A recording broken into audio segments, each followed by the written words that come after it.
In the art room, the whole class watches excited whatever he wants. She even jokes that she could pose just as she came into the world, but the Warna even more because come on, it was just a joke. Still, she's convinced that today is the day he'll finally notice her. The art project requires them to draw each other, so Mona hatches an unstoppable plan. She looks up different poses, immediately senses danger, and tries to focus on the Virgin of Guadalupe to keep his mind pure. But when Mona changes her pose, his blood pressure spikes. Desperate, he enters monk-level meditation mode to stop himself from thinking anything inappropriate. The activity begins, and Kuroiwa is fully fanned how he can stay so calm with her posing right in front of him. At the same time, another classmate keeps staring at Mona. Her model notices and scolds her, "Focus on your own drawing instead of looking at other more than Kuroiwa is." Curious, she asks him, "What part are you drawing now?" He replies, "Your neck." Boom! Heat rushes through Mona. It feels like he's devouring her with his eyes. She can't take it anymore and runs out of the room, locking herself in the bathroom. Sitting there, she thinks, that's exactly how he should be looking at me all the time. Meanwhile, back in the classroom, everyone gathers around Kuroiwa's drawing. It's impressively detailed. They ask him what he plans to do with it, and just as his mom does prayers. Later, in the library, Kuroiwa goes to grab a book for his homework, but at that exact moment, Mona grabs the same book. She smiles. She notices that same classmate from art class spying on her. At first, she doesn't care, but then she realizes the girl isn't watching her. She's watching Kuroiwa. Panic mode activated. After all this effort, there's no way she's letting someone else swoop in and take him. Oh no, sweetheart. I've been working on this guy for way too long. There's no way I'm losing now. She knows Kuroiwa still hasn't fallen for her charms, which means there's only one thing left to do. It's time to take action. Now's the moment. Does she actually know another language? Nope, but that's not the point. The plan is to show a different side of herself and see if that finally makes him fall for her. The other students who are always showering her with praise are shocked by this new vibe, and they don't even complain about her breaking the library rules by drinking tea inside. Mona smirks. This is the perfect moment to activate my genius mode. The atmosphere couldn't be better. She's sure that this time, Kuroiwa will finally fall at her feet. Kuroiwa glances at her, and before he can stop himself, thinks, wow, she actually looks good in glasses. But he quickly looks away to avoid any dangerous thoughts. Mona notices, trying to keep his focus. Mona knows she almost got him, so, with a sweet look, she asks, "What do you think of me?" Kuroiwa suddenly stands up. That's enough. She failed. Again. Meanwhile, Haruno watches the whole scene like she's at the movies, completely fascinated. Mona notices something. Haruno is totally smitten with Kuroiwa. Great! As if winning over this stubborn guy wasn't hard enough. Now she has a right kind of girl she is. And what does she find? Haruno, watering the school's flowers even though nobody asked her to. Teacher's pet, Mona thinks. Then, she sees Haruno in class, reading quietly and erasing the chalkboard even though it's not her job. Oh no. Not only is she pretty, but she's an angel too. Mona realizes she's at a huge disadvantage.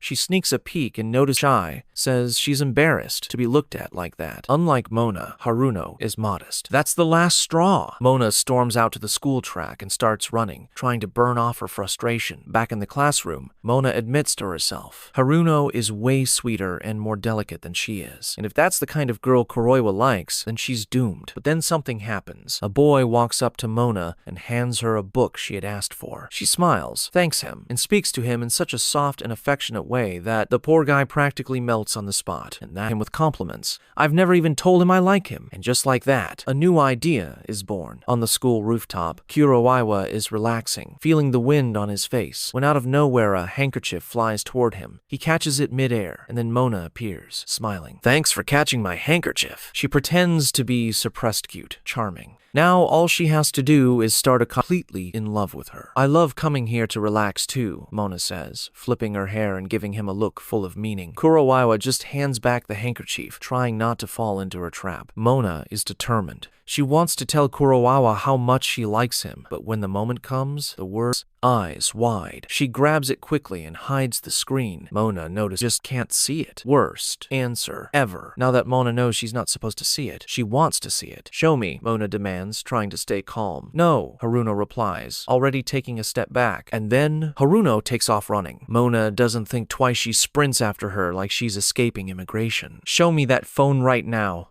Mona yells. Haruno doesn't answer. If you don't show me, I'll hate you. Haruno suddenly stops. She turns to Mona, eyes filled with fear for the attack anyway. She lunges, tackles Haruno, and the phone flies through the air. She catches it and she is shocked. Haruno's wallpaper is her, Mona. Haruno begs, wanted to be able to see her all the time. So she started taking a few pictures of her. But don't worry, nothing weird, just around 300 photos. Mona, still in shock, realizes Haruno wasn't following Kuroiwa. She was following her. Haruno tries to explain, saying she was going to change her wallpaper before Mona saw it so she wouldn't think she was weird. But well, too late for that. Mona laughs, pulls Haruno into a hug, and assures her it's not weird. Oh, but I think it is. Seriously, don't take photos of members while running. She accidentally confessed that she likes Kuroiwa. Crap. Thinking fast, she blurts out an excuse. Oh, I was talking about a fish. Yeah, a fish named Kuroiwa. My pet fish. Haruno narrows her eyes. Really? A fish? Yes, a very special little fish. The problem? Haruno has 300 photos of Mona and has noticed how much she's changed since Kuroiwa arrived. So, this excuse is absolute garbage. But instead of calling her out, Haruno smiles and says, if you need help winning him over, I'm here for you. Mona rolls her eyes. How annoying when someone doesn't listen to what you're saying. Oh, and if you read this far, comment Exquisito down below. Thanks a million. See you in the next video. Mona is in the room, making a list of what's missing for the project, when out of nowhere, Haruno shows up to chat, and honestly, ever since what happened, she's been way more friendly than before. Then she casually drops, my sister is in the theater club and agreed to lend us some costumes for the festival. Mona tries to pay attention, but she gets distracted watching Kuroiwa, who's totally focused on assembling a flower. Haruno, with that mischievous grin, teases, good luck with the boy, huh? Mona, of course, tries to deny it, but it's useless. Haruno has already figured out that she's into Kuroiwa, and she knows everything, even Mona's so-called secret intentions. Haha.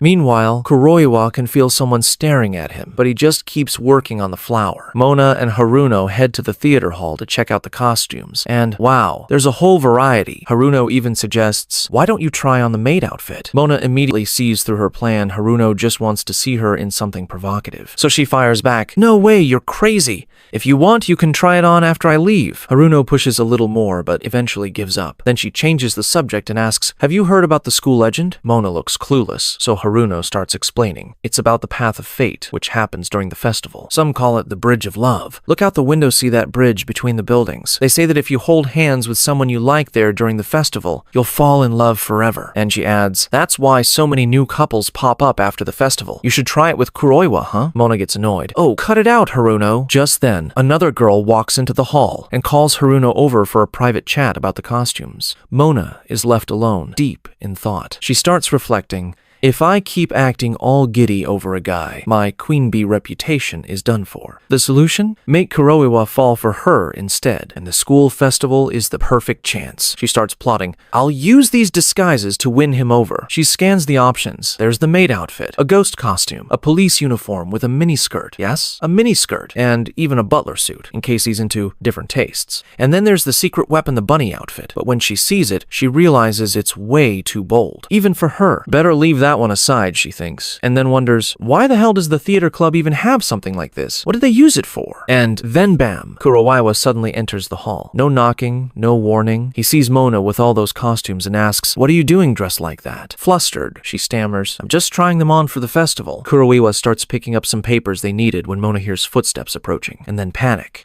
If they see me like this, they'll think I dressed up just to be alone with him. Without thinking, she grabs Kuroiwa, and the two of them hide inside a closet. The problem? It's a tight squeeze. Really tight. Kuroiwa can feel Mona pressed up against him, and, well, you can imagine. Meanwhile, Haruno walks into the hall, looking around. Where's Mona? She wonders. And there they are, crammed inside, stuck in a situation more awkward than a soap opera scene. Haha. So Haruno starts gathering the papers from the floor, and Mona knows they have to stay hidden until she leaves. But inside the closet, things are tight. She's so close to Kuroiwa that she's afraid he'll hear her heart pounding like a drum. Meanwhile, of course, the guy is too busy feeling other things.